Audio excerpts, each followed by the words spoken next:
Hi hello నమస్తే welcome to Shyam general studies YouTube channel. ఈ వీడియోలో 2021 సంవత్సరానికి సంబంధించి నోబెల్ బహుమతి విజేతలను సులభంగా ఎలా గుర్తుపెట్టుకోవాలో మెమొరీ కోడ్స్ ద్వారా తెలుసుకుందాం. అన్ని పోటీ పరీక్షలకు సంబంధించి ఒక మార్కు ఎక్స్పెక్ట్ చేయొచ్చు ఈ టాపిక్ నుంచి. ముందుగా మొదటిసారిగా నా ఛానల్ను చూస్తున్న వాళ్ళు సబ్స్క్రైబ్ చేయండి. ఈ వీడియో మీకు నచ్చితే లైక్ చేయండి, షేర్ చేయండి, కామెంట్ చేయండి. ఓకే, ముందుగా విషయంలోనికి వస్తే ఒకసారి నోబెల్ బహుమతి యొక్క నేపథ్యాన్ని పరిశీలిస్తే స్వీడన్ దేశానికి చెందిన శాస్త్రవేత్త ఆల్ఫ్రెడ్ బెర్నార్డ్ నోబెల్ అనే శాస్త్రవేత్త డైనమైట్ అనే పేలుడు పదార్థాన్ని కనుగొన్నాడు. ఆల్ఫ్రెడ్ బెర్నార్డ్ నోబెల్ అనే శాస్త్రవేత్త, స్వీడన్ దేశానికి చెందిన శాస్త్రవేత్త డైనమైట్ అనే పేలుడు పదార్థాన్ని కనుగొన్నాడు. ఈయన యొక్క జ్ఞాపకార్థం 1901 సంవత్సరం నుంచి నోబెల్ బహుమతులు అందిస్తున్నారు. నోబెల్ యొక్క జ్ఞాపకార్థం 1901 సంవత్సరం నుంచి నోబెల్ బహుమతులు అందిస్తున్నారు. 1901 నుంచి 5 విభాగాల్లో నోబెల్ బహుమతులు ప్రదానం చేస్తున్నారు. 1901 సంవత్సరం నుంచి 5 విభాగాల్లో నోబెల్ అవార్డులను ప్రదానం చేస్తున్నారు. అవి ఒకసారి చూస్తే వైద్యం, ఫిజిక్స్, కెమిస్ట్రీ, సాహిత్యం, శాంతి. వైద్యము, ఫిజిక్స్, కెమిస్ట్రీ, సాహిత్యము, శాంతి. 1969 సంవత్సరం నుంచి ఆర్థిక శాస్త్రం, ఎకానమీలో కూడా నోబెల్ బహుమతులు అందిస్తున్నారు. 1900 ఇక్కడ ఇయర్ ఇంపార్టెంట్, 1969 నుంచి ఆర్థిక శాస్త్రం లేదా అర్థశాస్త్రం లేదా ఎకనామిక్స్లో కూడా నోబెల్ బహుమతి ఇస్తున్నారు. డిసెంబర్ 10వ తారీఖున నోబెల్ వర్ధంతి సందర్భంగా ఈ నోబెల్ బహుమతులను ప్రదానం చేయడం జరుగుతుంది. డిసెంబర్ 10 నోబెల్ వర్ధంతి సందర్భంగా నోబెల్ బహుమతులను ప్రదానం చేస్తారు. నోబెల్ శాంతి బహుమతిని నార్వే రాజధాని ఓస్లోలో ప్రదానం చేస్తారు. నోబెల్ శాంతి బహుమతిని నార్వే రాజధాని ఓస్లోలో ప్రదానం చేస్తారు. మిగిలిన 5 బహుమతులు స్వీడన్ రాజధాని స్టాక్హోమ్లో ప్రదానం చేస్తారు. కేవలం నోబెల్ శాంతి బహుమతిని మాత్రమే నార్వే రాజధాని ఓస్లోలో ప్రదానం చేస్తారు. మిగిలిన 5 స్వీడన్ దేశపు రాజధాని అయినటువంటి స్టాక్హోమ్లో ప్రదానం చేస్తారు. 2021 సంవత్సరానికి సంబంధించి నోబెల్ బహుమతిని ఒకసారి పరిశీలిస్తే ఎకనామిక్స్ మరియు ఫిజిక్స్లలో 3 చొప్పున నోబెల్ బహుమతిని పొందారు. ఎకనామిక్స్ మరియు ఫిజిక్స్లలో 3 చొప్పున 2021 సంవత్సరానికి సంబంధించి నోబెల్ బహుమతులు పొందారు. అదే కెమిస్ట్రీ, మెడిసిన్, శాంతి ఈ 3 రంగాలలో 2 చొప్పున నోబెల్ బహుమతులు పొందారు. సాహిత్యంలో ఒకరికి నోబెల్ బహుమతి లభించింది. 2021 సంవత్సరానికి సంబంధించి 3 చొప్పున ఏ విభాగాల్లో పొందారంటే ఎకనామిక్స్ మరియు ఫిజిక్స్లలో 3 చొప్పున నోబెల్ బహుమతులు పొందారు. కెమిస్ట్రీ, మెడిసిన్, శాంతి విభాగాలలో 2 చొప్పున నోబెల్ బహుమతులు పొందారు. తర్వాత సాహిత్య రంగంలో ఒక్కరికి నోబెల్ బహుమతి లభించింది. ఫస్ట్ వన్ ఎకనామిక్స్, అర్థశాస్త్రం లేదా ఆర్థిక శాస్త్రము. ఈ ఎకనామిక్స్ సంబంధించి ఈ సంవత్సరం 2021 సంవత్సరంలో నోబెల్ బహుమతి పొందిన వాళ్ళను సులభంగా గుర్తుపెట్టుకోవడానికి ఒక కోడ్ ఉంది. అదే జాషువా అనే వ్యక్తి ఎకనామిక్స్ గైడ్ చదువుతుంటే అందులో ఒక విజిటింగ్ కార్డు కనిపించింది. జాషువా అనే వ్యక్తి ఎకనామిక్స్ గైడ్ చదువుతుంటే అందులో ఒక విజిటింగ్ కార్డు కనిపించింది. ఇక్కడ రెడ్ కలర్తో అండర్లైన్ చేసిన వాటిని, ఆ పదాలను చాలా జాగ్రత్తగా గమనించాలి. జాషువా అనే వ్యక్తి ఎకనామిక్స్ గైడ్ చదువుతుంటే అందులో ఒక విజిటింగ్ కార్డ్ కనిపించింది. Joshua, first one Joshua Angrist, scientist పేరు వచ్చేసి జాషువా ఆంగ్రిస్ట్. తర్వాత ఎకనామిక్స్ అనేది విభాగము. తర్వాత గైడ్ అంటే గైడో ఇంబెన్స్. ఎకనామిక్స్ గైడ్ చదువుతుంటే అందులో ఒక విజిటింగ్ కార్డు కనిపించింది. కార్డ్ అంటే డేవిడ్ కార్డ్. ఇలా సులభంగా గుర్తుపెట్టుకోవచ్చు. జాషువా అనే వ్యక్తి ఎకనామిక్స్ గైడ్ చదువుతుంటే అందులో ఒక విజిటింగ్ కార్డ్ కనిపించింది. ఈ యొక్క సెంటెన్స్ను బట్టి ఎకనామిక్స్ విభాగంలో నోబెల్ బహుమతి పొందిన 3 చాలా సులభంగా గుర్తుపెట్టుకోవచ్చు. ఫస్ట్ వన్ జాషువా అంటే జాషువా యాంగ్రిస్ట్, గైడ్ అంటే గైడో ఇంబెన్స్, కార్డ్ అంటే David card. Next physics. Okay, దీంట్లో ఫిజిక్స్ రంగంలో కూడా ముగ్గురికి నోబెల్ బహుమతి లభించింది. కోడ్ వచ్చేసి ఫిజిక్స్ క్లాస్లో జియో వాడడం మానుబే. ఇక్కడ ఎవరు చెప్తున్నారంటే ఫిజిక్స్ టీచర్ చెప్తున్నారు. ఫిజిక్స్ క్లాస్లో జియో వాడడం మానుబే అని చెప్తున్నాడు. ఫిజిక్స్ క్లాస్లో జియో వాడడం మానుబే. ఫిజిక్స్ అనేది ఫిజిక్స్ రంగము.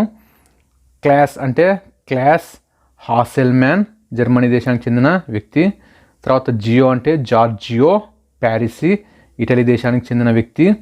మానుబే అంటే స్యూకోరో మనాబే, జపానీస్ అమెరికన్.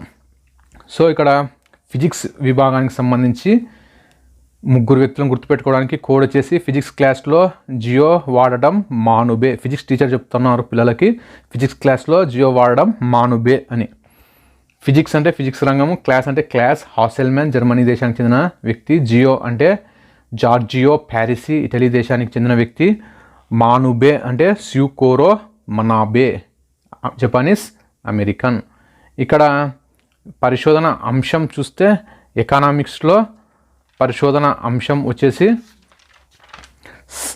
సామాజిక సమస్యలకు సహజ పరిష్కారం కనుగొన్నారు. ఇక్కడ ముఖ్యంగా వలసలు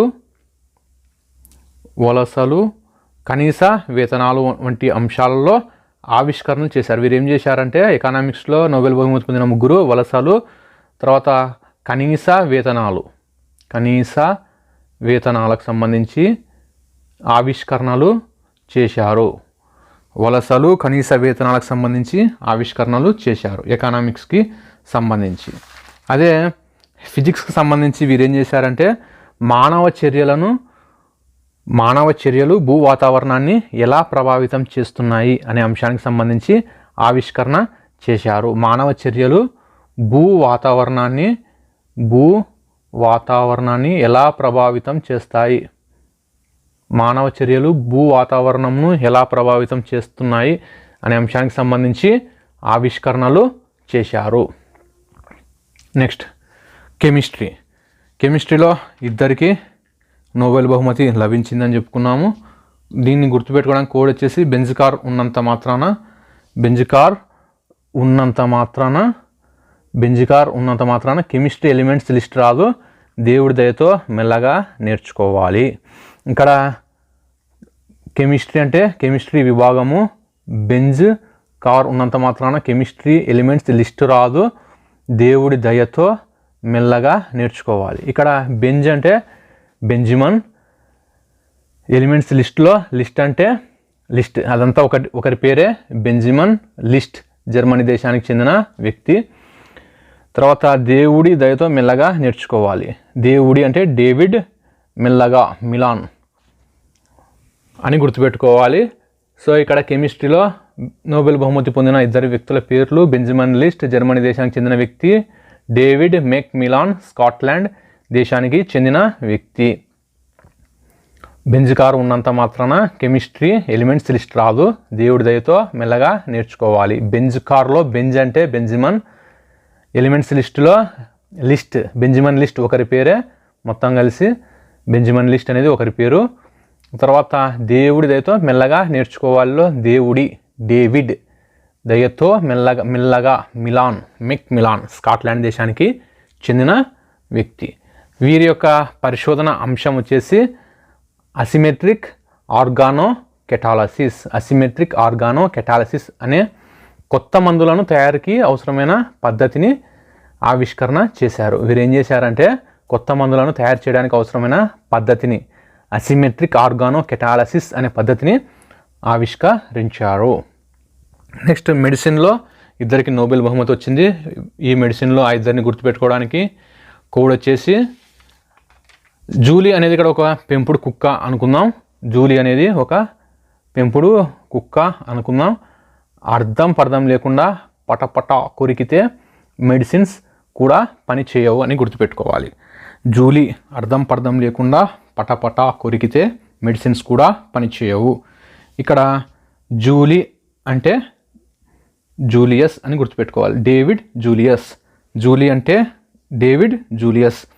అర్థం రెడ్ లైన్తో అండర్లైన్ చేసిన ఒకసారి గమనిస్తే అర్థం పటపట. ఆర్డెమ్ పటాపౌటెన్. ఆర్డెమ్ పటాపౌటెన్. వీరిద్దరు కూడా అమెరికా దేశానికి చెందిన వారే. డేవిడ్ జూలియస్ మరియు ఆర్డెమ్ పటాపౌటెన్ అనే వ్యక్తులు అమెరికా దేశానికి చెందినవారు. వీరికి మెడిసిన్ రంగంలో నోబెల్ బహుమతి లభించింది. వీరి పరిశోధనాంశం వచ్చేసి సెన్సార్లు. పరిశోధనాంశం సెన్సార్ల గురించి పరిశోధన చేశారు. సెన్సార్లు నాడీ కొసలలో ఉండే అతి సూక్ష్మమైన సెన్సార్లు వేడిని, శరీరంలోని ప్రత్యేకమైన సెన్సార్లు ఒత్తిడిని గుర్తిస్తాయని వీళ్ళు ఆవిష్కరణ చేశారు. నాడీ కొసలలో ఉండే సూక్ష్మమైన సెన్సార్లు వేడిని, శరీరంలోని ప్రత్యేకమైన సెన్సార్లు ఒత్తిడిని గుర్తిస్తాయని పరిశోధనలు చేశారు. తర్వాత నోబెల్ శాంతి బహుమతి ఈ సంవత్సరానికి ఇద్దరికి లభించింది. వారిని గుర్తుపెట్టుకోవడానికి కోడ్ శాంతికి మరియాకు మధ్య మైత్రి ఉంది. క్లాస్లో ఒకే డెస్క్లో ముగ్గురు ఉన్నారనుకుందాం. ఒకే డెస్క్లో క్లాస్లో ముగ్గురు కూర్చుంటున్నారు అనుకుందాం. శాంతి, మరియా, మైత్రి. శాంతికి మరియాకు మధ్య మైత్రి ఉంది. ఈ మైత్రి వాళ్ళ ఇంటి పేరు డి మైత్రి, ది మిత్రి. శాంతి అంటే నోబెల్ శాంతి బహుమతి. మరియా అంటే మరియా రెస్సా, ఫిలిప్పైన్స్ దేశానికి చెందిన వ్యక్తి. డి మైత్రి అంటే దిమిత్రి మురటోవ్, రష్యా దేశానికి చెందిన వ్యక్తి. శాంతికు మరియాకు మధ్య డి మైత్రి ఉంది అని గుర్తుపెట్టుకోవాలి. శాంతి అంటే శాంతి రంగము, శాంతికి సంబంధించిన నోబెల్ బహుమతి అని గుర్తుపెట్టుకోవాలి. మరియా అంటే మరియా రెస్సా, ఫిలిప్పైన్స్ దేశానికి చెందిన వ్యక్తి. మైత్రి వాళ్ళ ఇంటి పేరు డి మైత్రి అంటే దిమిత్రి మురటోవ్, రష్యా దేశానికి చెందిన వ్యక్తి అని గుర్తుపెట్టుకోవాలి. వీళ్ళు ఇద్దరు కూడా జర్నలిస్టులు. వీరిద్దరు కూడా ఇద్దరు జర్నలిస్టులకు నోబెల్ శాంతి బహుమతి 2021 సంవత్సరానికి సంబంధించి లభించింది. జర్నలిస్టులు వీరేం కనుక్కున్నారంటే, ఆవిష్కరణ చేశారంటే భావ ప్రకటన స్వేచ్ఛ పరిరక్షణ కోసం కృషి చేశారు. భావ ప్రకటన స్వేచ్ఛ పరిరక్షణ కోసం కృషి చేశారు. భావ ప్రకటన స్వేచ్ఛ పరిరక్షణ కోసం కృషి చేశారు. వీరికి ఇద్దరికి శాంతి రంగంలో నోబెల్ బహుమతి లభించింది.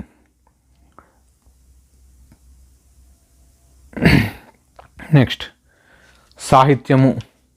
దీన్నే లిటరేచర్ అని అంటారు ఇంగ్లీష్లో. సాహిత్య రంగంలో కేవలం ఒకరికే నోబెల్ బహుమతి లభించింది. ఇక్కడ లిటరేచర్ ఇంగ్లీష్లో రేచర్ రజాక్ అని గుర్తుపెట్టుకోవాలి. ఇంగ్లీష్లో లిటరేచర్ అబ్దుల్ రజాక్ గుర్నా అనే వ్యక్తికి, టాంజానియా దేశానికి చెందిన వ్యక్తి అబ్దుల్ రజాక్ గుర్నాకు సాహిత్య రంగంలో 2021 సంవత్సరానికి సంబంధించి నోబెల్ బహుమతి లభించింది. ఈయన దేని గురించి రచనలు చేశాడంటే గల్ఫ్ శరణార్థుల యొక్క వలసవాదం గురించి రచనలు చేశాడు. టాంజానియా దేశానికి చెందినటువంటి అబ్దుల్ రజాక్ గుర్నాకు 2021 సంవత్సరానికి సంబంధించి సాహిత్య రంగంలో లిటరేచర్లో నోబెల్ బహుమతి లభించింది. చాలా ఈజీ గుర్తుపెట్టుకోవచ్చు. ఇంగ్లీష్లో లిటరేచర్ రేచర్ రజాక్ అని గుర్తుపెట్టుకోవాలి. రజాక్ గుర్నా. ఓకే. మెడిసిన్లో సంబంధించి వాళ్ళు దేని గురించి కనుక్కున్నారంటే సెన్సార్ల గురించి కనుగొన్నారని చెప్పుకున్నాం. శాంతి వీళ్ళిద్దరు జర్నలిస్టులు అని చెప్పుకున్నాం. సాహిత్యంలో ఈయన గల్ఫ్ శరణార్థుల వలసవాదం గురించి రచనలు చేశాడు. ఓకే, ఈ వీడియో మీకు నచ్చితే లైక్ చేయండి, షేర్ చేయండి, కామెంట్ చేయండి. Thanks for watching.